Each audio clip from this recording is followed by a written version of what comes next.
I have examined this gentleman, who is comfortable at rest with no signs of respiratory distress.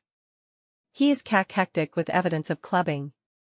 On auscultation, there were bilateral coarse crepitations throughout the chest that cleared on coughing. He also has a wet cough.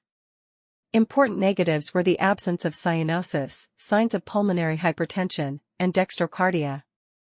Based on these findings, the likely diagnosis is bronchiectasis, and I'd like to take a detailed history and investigate further for the underlying cause. Other differential diagnoses would include lung cancer and pulmonary fibrosis, although in that case I would expect fine crepitations with a dry cough.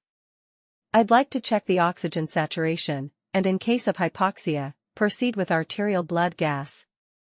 A full blood count looking for any anemia or raised TLC indicating infections, CRP, urea and electrolytes, and liver and kidney function tests to establish a baseline before treatment.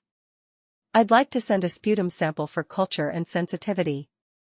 A plain chest X-ray to look for any evidence of consolidation. I would expect tram-track lines. An HRCT chest would show a signet ring appearance.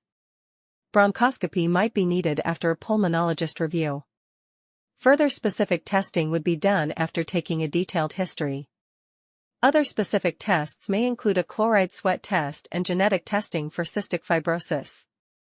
Sputum for AFB or gene expert for tuberculosis. The management would depend upon the presentation of the patient. In an acute setting, the patient may need supplemental oxygen and bronchodilators, antibiotics such as macrolides or fluoroquinolones, later tailored according to culture and sensitivity, as well as mucolytics. The patient will be informed and counseled about the condition. I'd like to involve a multidisciplinary team, including the pulmonologist and respiratory therapist.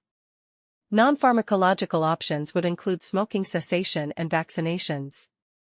Annual influenza and 5-yearly pneumococcal vaccinations will be advised. Occupational and pet history would be important, and avoidance of any potential allergens would be emphasized.